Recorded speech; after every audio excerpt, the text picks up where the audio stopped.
சொஸ்மா இல்லைன்னா நம்ம சமுதாயம் வந்து பயங்கரமான கேன்சர் ஆயிடுவாங்கன்னு சொல்றாங்க. சொஸ்மா இருக்கு, ஸ்டீல் அந்த பிரச்சனையும் இருக்காங்க. ஆமாங்களா?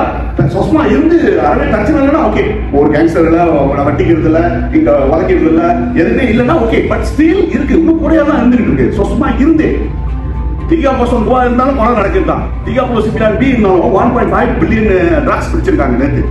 இட் மீன்ஸ் இந்த லா இருக்கு. பட் என்ன சொல்றாங்கன்னா, இந்த லா தான் வந்து ப்ரிவென்ட் பண்ண முடியும். நான் என்ன சொல்றேன்னா, நம்மளுக்கு வந்து போக்கா இருக்கு, போக்கா இருக்கு.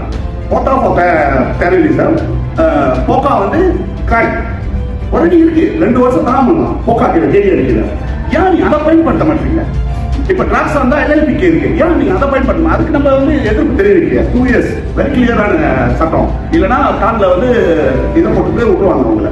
இதெல்லாம் இருக்கும் போது ஏன் சொசமா பயக்கிறாங்கன்னு பாத்தீங்கன்னா, crime rate are increasing. That means police record வந்து இன்க்ரீஸ் பண்ணிட்டு போகுது. 2024ல 220,000 போலீஸ் ரெக்கார்ட் இருக்கு. 222,000 கேசஸும் ஐபி தொடர்பில்லை.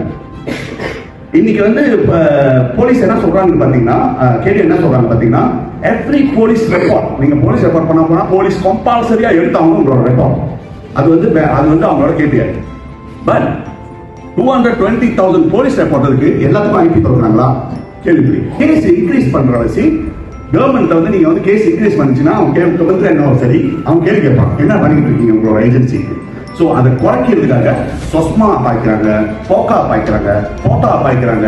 முடியல, அதோட ஈஸியான வழி. ஒருத்தர் சுட்டுட்டாங்கன்னா அவங்க மேல 40 கேஸ், 30 கேஸ், 50 கேஸ் தூக்கா பண்ணிடுறாங்க கேஸ்.